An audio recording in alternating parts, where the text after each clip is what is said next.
AB entertainment மற்றும் stone bench தயாரிப்பில் ஜோதிகா சூர்யா வழங்கும் கார்த்திக் சுப்ராஜ் இயக்கத்தில் ரெட்ரோ வெற்றி நடை போடுகிறது. ஊடக வரலாற்றில் முதன்முறையாக ஐபிசி பக்தி விருதுகள் 2024 பிரம்மாண்ட பக்தி திருவிழா. அனுமதி இலவசம். டாக்டர் ஸ்ரீவர்மா ஆயுள் தரும் ஆயுர்வேதா அறுவை சிகிச்சை இல்லா குணம் ஆயுள் கால நிவாரணம். ஒவ்வொரு மாசத்துலயுமே ஒரு பௌர்ணமி வருது இல்லையா? அந்த சித்திரைக்கான பௌர்ணமி அப்படிங்கிறதுக்கு ஏன் இவ்வளோ விசேஷம்? சூரியன் மேஷத்துல சூரியன் உச்சமாக இருக்கக்கூடியது. அதற்கு நேர் 7ஆம் இடத்துல துலாத்துல சித்திர நட்சத்திரம் வரக்கூடிய நாள் தான் பௌர்ணமி. அந்த 12 ராசிகளுக்கும் உங்களுக்கு பேலன்ஸாக இருக்கக்கூடிய ராசின்னு பார்த்தீங்கன்னா துலாம். ஆத்ம பலமும் மனோபலமும் சமமாக இருக்கக்கூடிய ஒரு அற்புதமான விஷயம். நம்மளுடைய பூமிக்கு ரொம்ப அருகிலே நமக்கு சந்திரனுடைய அந்த முழு தோற்றம் தெரியும். சிவபெருமான் தத்ரூபமாக ஒரு வரைபடம் வரைந்து அதற்கு உயிர் ஊட்டுவார். எப்படின்னா எழுதுகோளோடவே ஒரு மனுஷனை உருவாக்கக்கூடியது தான். அது என்னைக்கு பண்ணார்னா சித்ரா பௌர்ணமி இன்னைக்கு. சித்திரகுப்தர் உதித்த நாள். அவங்க வீட்டில் இருக்கக்கூடிய பேனா பென்சில் இதெல்லாம் வச்சு பிளெயின் பேப்பர்ல 4 கார்னர்ஸ்ல மஞ்சள் தடவி குங்குமம் தடவி வச்சிருவாங்க. என்னுடைய புது கணக்க என்னுடைய புதிய புண்ணிய பலன்களை எழுதுங்கள் அப்படின்னு சொல்லிட்டு தெய்வத்துக்கிட்டேயே கொடுக்குற மாதிரி அர்ப்பணிச்சுட்டு ஆரம்பிக்கிற கூடிய நாளாக இருக்கும். இந்த அம்பாளுடைய பிரார்த்தனையானது எப்போ செய்யணும்னா சாயந்தரம் சந்திரன் உதயமாகக்கூடிய அந்த நேரத்தில் தான் செய்யணும். ஒரு வீட்டில் விளக்கேற்றி அம்பாள் துதி பாடலாம். நவரத்ன மாலை, லலிதா நவரத்ன மாலைன்னு சொல்லிட்டு அகத்தியர் எழுதினது. ஆனா இதுக்கும் ஜோதிட ரீதியாக ஏதாவது சம்பந்தம் இருக்கா? இந்த அமாவாசைக்கும் பௌர்ணமிக்கும் அம்மாக்கும் அப்பாக்கும். பௌர்ணமினா நம்ம தெய்வமா பார்க்கக்கூடிய பார்வதி தேவியையும், அமாவாசைனா சிவனையும் நம்ம வழிபடுறதுங்கிறது நம்மளுடைய முன்னோர் வழி. ஐபிசி பக்தி நேயர்களுக்கு இனிமையான இந்நேரத்து வணக்கங்கள்.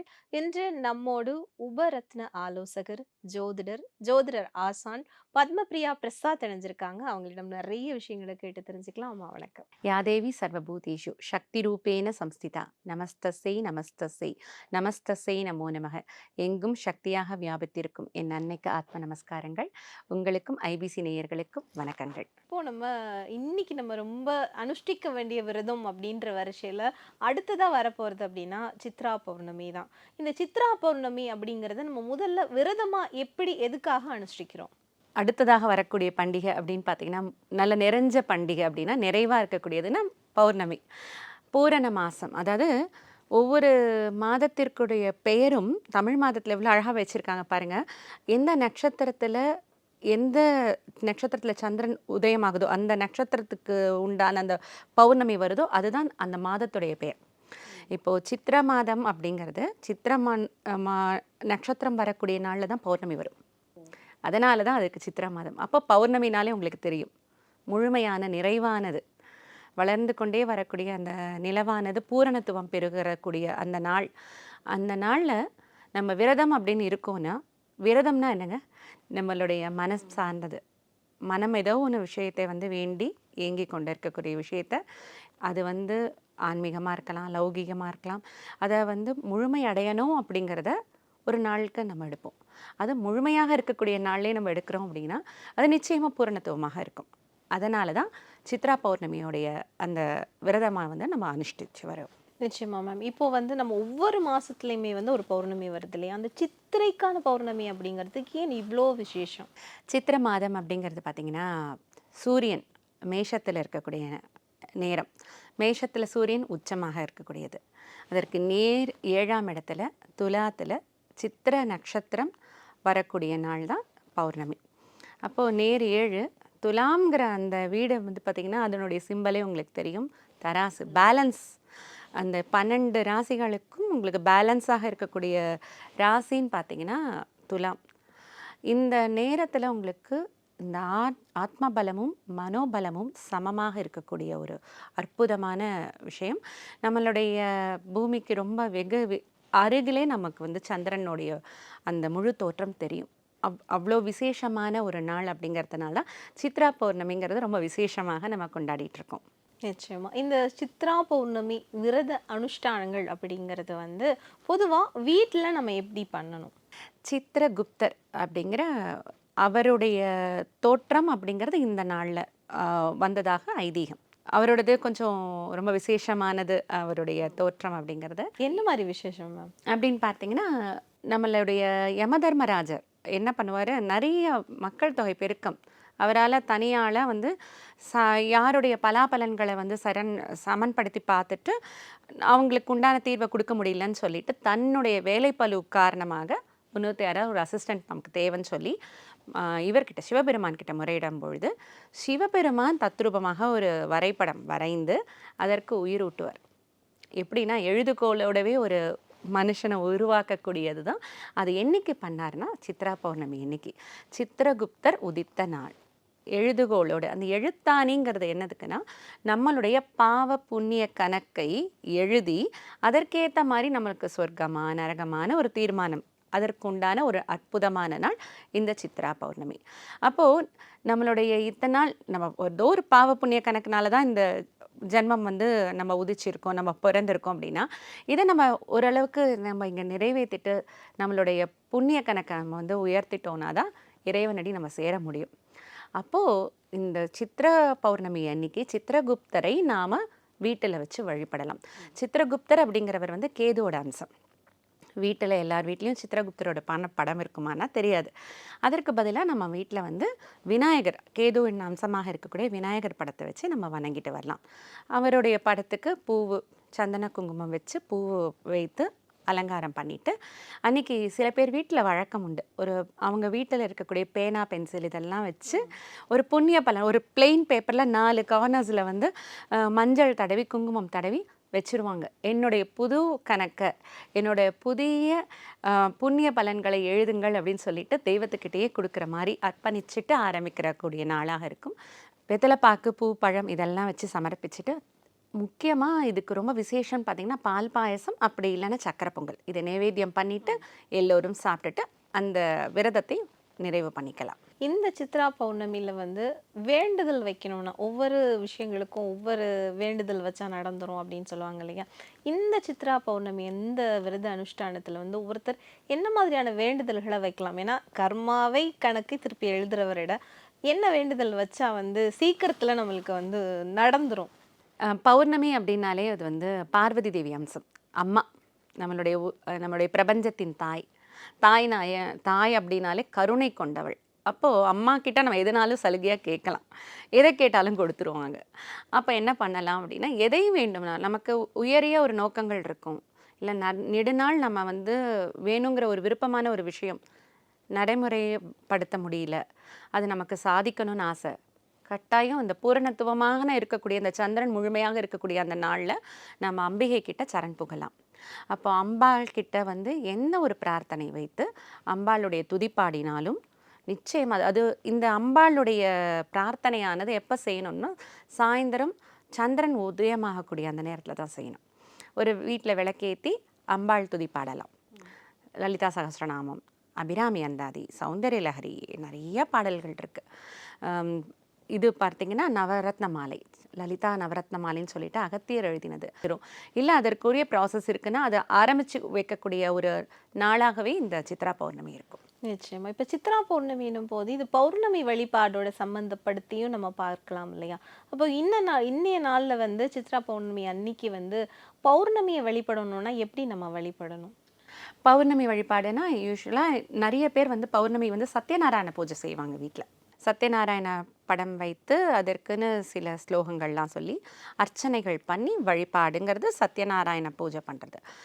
நேரடியாக ஆத்தங்கரையில் போய் நிலா வழிபாடுன்னு செய்கிறது ஒரு பழக்கம் நம்மளுடைய ஊர் பகுதியில் செய்கிறது தொன்று தொட்டு வருது. அதாவது இந்த சித்திர மாதம்ங்கிறது வந்து வசந்த மாதம் சொல்லுவாங்க, அது ஆரம்பிக்கக்கூடிய காலம். அப்போ என்ன பண்ணுவாங்க அப்படின்னு பார்த்தீங்கன்னா, இந்த சுற்றம் சூழ இந்த நதிக்கரையில் ஆற்றங்கரையில் போய் உட்காந்து கூட்டாஞ்சோறுன்னு சொல்லுவாங்க, எல்லாரும் கூடி நின்று சாப்பாடு, அன்னம், சித்ரா அன்னம் சொல்லுவாங்க. சித்ரா அன்னம்னாலே வகை வகையான சாப்பாடு, அதை வந்து நிலவுக்கு படைச்சிட்டு அதை எல்லோரும் பகிர்ந்துண்ணக்கூடியது அப்படிங்கிறது இந்த சித்ரா பௌர்ணமிக்கு ஸ்பெஷலாக நாம் செய்யக்கூடிய ஒரு விசேஷமான ஒரு வழிபாடோடு சேர்ந்து நம்மளுடைய சுற்றத்தை வந்து போற்றக்கூடிய ஒரு விஷயமாக இருக்குது. நிச்சயமா. அடுத்து இந்த சித்ரா பௌர்ணமியில வந்து நம்ம செல்ல வேண்டிய ஆலயங்கள், ஆலயத்துக்கு சென்று வழிபட வேண்டிய விஷயங்கள், எந்த கோவிலுக்கு போனா ஸ்பெஷல், இதுல அந்த கோயிலுக்கு போனா நமக்கு ரொம்பவே ஒரு இந்த சித்ரா பௌர்ணமிக்கான அத்தன பலாபலன்களும் கிடைக்கும்னா எந்த கோயிலுக்கு போணும்? நம்ம ஏற்கனவே பார்த்தோம் சித்திரகுப்தருடைய ஆலயம் சொல்லிட்டு. சித்திரகுப்தருக்குன்னு சில இடங்கள்ல மட்டும் தனி ஆலயம் இருக்கு. காஞ்சிபுரத்துல இருக்கு. இது போல அமிர்தலிங்கேஸ்வரர் கோவில்ல இருக்கு. இது போல சில இடங்கள்ல மட்டும் இருக்கும். இதெல்லாம் தாண்டி நமக்கு சித்ரா பௌர்ணமினாலே நினைவுக்கு வருதுன்னு பார்த்தீங்கன்னா, கள்ளழகர். மதுரை கள்ளழகர். மதுரையில இருக்கக்கூடிய மக்கள் இந்த 1 வருட காலமாக ரொம்ப ஆர்வமாக காத்து கொண்டிட்டு இருக்கக்கூடிய ஒரு அற்புதமான ஒரு நிகழ்வு. அதாவது தன்னுடைய சகோதரியுடைய திருமணத்தை பார்க்கறதுக்கு வராரு. ஆனால் திருமணம் முடிஞ்சிருது. காலதாமதமாக வரும்பொழுது அப்போ வைகை ஆற்றில் இறங்கக்கூடியது. வைகை ஆற்றில் தண்ணியை விட மக்கள் வெள்ளம் தான் ஜாஸ்தியாக இருக்கும். அப்பேற்பட்ட ஒரு அற்புதமான நிகழ்வு அந்த சித்ரா பௌர்ணமி அன்னைக்கு நடக்கும். இதில் ஒரு முக்கியமான ஒரு விஷயம் என்னென்னா, இந்த சித்ரா பௌர்ணமி அன்னைக்கு தான் இந்திரன் சாப விமோச்சனம் பெற்ற நாள். இந்திரன் தன்னுடைய மனம் வருந்தி தனக்கு சாப விமோச்சனம் கிடைக்கணுங்கிறதுக்காக பூலோகம் வந்திருக்கும் பொழுது மனம் ஒரு மாதிரி கஷ்டப்பட்டுட்டு இருப்பார். அப்போது இந்த கடம்பவனம் அப்படின்னு சொல்லக்கூடிய மதுரைக்குள்ளே நுழைந்த உடனே அவருடைய மனமே லேசாகும். ஏதோ இங்கே ஒரு அற்புதமான சக்தி இருக்கே அப்படின்னு பார்க்கும்பொழுது அங்கே ஒரு லிங்க ஸ்வரூபம் இருக்குது, சுந்தரேஸ்வரர். அந்த சுந்தரேஸ்வரருடைய இடத்துல இந்திர விமானம்னு ஒன்று பிரதிஷ்டை பண்ணுவார். அது பிரதிஷ்டை பண்ண நாள் வந்து இந்த சித்ரா பௌர்ணமி தான். இப்போ கூட இந்த இந்திர விமானம் சுந்தரேஸ்வரருடைய ஆலயத்தில் இருக்கிறது, பார்க்கலாம். அப்பேற்பட்ட ஒரு திருநாள், அவர் சாப விமோச்சனம் பெற்ற நாள் அப்படிங்கிறது சித்ரா பௌர்ணமினா நம்மளுடைய பாபங்கள் எல்லாம் வெகு விரைவாக குறைந்து புண்ணிய பலாபலன்கள் ஏறக்கூடிய ஒரு நாள். இந்த சித்ரா பௌர்ணமி நாளில் கள்ளழகர் ஆற்றில் இறங்கும் வைபவமும் அற்புதமாக நடந்தேறக்கூடிய நாள். அதனால் மதுரை மீனாட்சி சுந்தரேஸ்வரர் கோவில் ரொம்ப அற்புதமான வழிபாட்டுக்குரிய இடமாக இருக்குது. அது மட்டும் இல்லை, நிறையா இடங்களில் வந்து குலதெய்வ வழிபாடு, அவரவருடைய குலதெய்வத்துக்கு அன்னைக்கு அந்த ஊருக்கு போய் குலதெய்வத்தை வழிபாடு, சில இடங்கள்லாம் தேர் இழுக்கக்கூடிய வைபவமும் நடக்கும் குலதெய்வத்துக்கு. அப்போ அந்த மாதிரி நிகழ்வுகளில் அந்தந்த குலத்தில் இருக்கக்கூடியவர்கள் நிச்சயமாக கலந்துட்டு வழிபட்டால் இந்த சித்ரா பௌர்ணமியோடைய அந்த இந்த சித்ரா பௌர்ணமியோட ஆகர்ஷண சக்தி நிச்சயமாக நிறையாவே எல்லோருக்கும் அவங்க அந்த வம்சத்திற்கு கட்டாயம் உண்டு. நிச்சயமா மேம். சித்ரா பௌர்ணமி அப்படின்னும் போது இது அன்னைக்காக, அதாவது தங்களுடைய அம்மாக்காக வந்து வழிபடுற மாதிரியான, அவங்க விரதம் அனுஷ்டிக்கிற மாதிரியான விஷயங்களும் இருக்கா? உங்கள் சைடில், அதாவது இலங்கை மக்கள் அம்மாவை வழிபடக்கூடிய நாள் அப்படின்னு சொல்லுவாங்க. உங்களோட எக்ஸ்பீரியன்ஸ் என்ன, நீங்கள் அது சொல்லுங்களேன். நிச்சயமா. அதாவது இலங்கையை பொறுத்த வரைக்குமே வந்துட்டு நம்ம எப்படின்னு சொன்னால், ஆடி அமாவாசை அந்த விரதத்தை வந்து அப்பா இல்லாதவங்க வந்து அப்பாவுக்காக விரதம் இருந்து வழிபாடு செய்வோம். அதே போல் சித்திரை அப்படின்னு சொல்லி எடுத்துக்கிட்டாலே இந்த பௌர்ணமி வந்து எப்போவும் வந்து அம்மா, இந்த அம்மாக்காக நம்ம அம்மா இல்லாதவங்க, அம்மா தவறினவங்க வந்து அன்றைய நாளில் எப்படி வந்து நம்ம ஒரு ஒரு ஒரு ஆண்டு துவஷம் அந்த மாதிரியான விஷயங்களுக்கு எல்லாமே நம்ம வந்துட்டு பண்ணுவோமோ, திதிக்கு பண்ணுவோமோ, அதே மாதிரி இன்றைக்கும் வந்து அம்மாக்காக விரதம் இருந்து அவங்களுக்கான விஷயங்களை படைச்சு அவங்கள சாமி கும்பிட்டு இந்த மாதிரியான விஷயங்கள்லாம் செய்வோம். ஆனால் இதுக்கும் ஜோதிட ரீதியாக ஏதாவது சம்பந்தம் இருக்கா, இந்த அமாவாசைக்கும் பௌர்ணமிக்கும் அம்மாக்கும் அப்பாக்கும்? நிச்சயமாக இது நல்ல ஒரு புது தகவல்கள் உங்ககிட்டேருந்து எனக்கு கிடைச்சிருக்கு. நிச்சயமாக பௌர்ணமி அப்படின்னாலே இது வந்து முழுக்க சந்திரனாதிக்கம். அதனால் இது நம்மளுடைய பிரபஞ்ச தாய் அப்படின்னா அம்பாள் பார்வதி தேவி. அதே போல் சிவபெருமான் அப்படிங்கிறது அமாவாசைக்குரிய, அதாவது தெய்வம் அப்படின்னு சூரியனை வழிபடுபவர்கள் எல்லாமே அதனுடைய அதிதேவதையாக இருக்கக்கூடிய சிவபெருமானை. இது 2 தான் ஜோதிட ரீதியாக இந்த பௌர்ணமினாலே அம்பாளுடைய அம்சம். இப்போ ஒவ்வொரு மாதமுமே அமாவாசைக்கு அடுத்த நாள்லேருந்தே சாக்த பக்தர்கள் வந்து 12 மாதத்திற்குமே நவராத்திரி கொண்டாடுவது வழக்கம். இதில் 4 நவராத்திரி வந்து நம்ம ஏற்கனவே சொன்னது நிறைய காணொலியில் நம்ம இங்கே பதிவு பண்ணியிருக்கோம். அதுபோல் 4 நவராத்திரிகள் முக்கியமானது அப்படின்னு பார்த்துருக்கோம். ஆனால் ஒவ்வொரு மாதமுமே இந்த அமாவாசைக்கு மறுநாள் வரக்கூடிய பிரதமையிலேருந்து ஆரம்பித்து ஒரு சின்ன கலசம் வச்சு இந்த சாக்த பக்தர்கள் தங்களுடைய வீட்டில் அம்பாள் வழிபாடு பண்ணுவாங்க. அது அப்படியே பூரணத்துவம் பண்ணக்கூடிய நாள் அப்படின்னு பார்த்தீங்கன்னா அது வந்து பௌர்ணமி. அதே போல் நம்மளுடைய மூதாதையர் வழிபாடு, வம்சவிருத்தினாலே அப்பா சிவன், இதோட அந்த கனெக்டிவிட்டி வந்துடும் இல்லையா, அது எல்லாமே அமாவாசையில் தான் நம்ம பண்ணக்கூடியது. அதனால் பௌர்ணமினா நம்ம வந்து தெய்வமாக பார்க்கக்கூடிய பார்வதி தேவியும் அமாவாசைனா சிவனையும் நம்ம வழிபடுறதுங்கிறது நம்மளுடைய முன்னோர் வழி. நிச்சயமாக. அதாவது இந்த சித்ரா பௌர்ணமியிலும் முன்னோர் வழிபாடு அப்படிங்கிறதும் ஒரு விஷயம் இருக்கு அப்படிங்கிறதே இந்த இடத்துல நம்ம பதிவு செய்திருக்கோம். நிச்சயமா சித்ரா பௌர்ணமி தொடர்புல என்னென்ன கேள்விகள்லாம் இருக்கோ அதுக்கான விளக்கங்கள் எல்லாம் இந்த காணொளி மூலமா எங்களுடைய நேயர்களுக்கு போய் சேரும் அப்படிங்கிற ஒரு நம்பிக்கை இருக்கு. இந்த நேரத்துக்கும் நேர்காணலுக்கும் நன்றி. மிக்க நன்றி தாட்சாயினிமா. 2D என்டர்டைன்மெண்ட் மற்றும் ஸ்டோன் பெஞ்ச் தயாரிப்பில் ஜோதிகா சூர்யா வழங்கும் கார்த்திக் சுப்ராஜ் இயக்கத்தில் ரெட்ரோ வெற்றி நடை போடுகிறது. ஊடக வரலாற்றில் முதன்முறையாக IBC பக்தி விருதுகள் 2024 பிரம்மாண்ட பக்தி திருவிழா. அனுமதி இலவசம். டாக்டர் ஸ்ரீவர்மா ஆயுள் தரும் ஆயுர்வேதா அறுவை சிகிச்சை இல்லா குணம் ஆயுள் கால நிவாரணம்.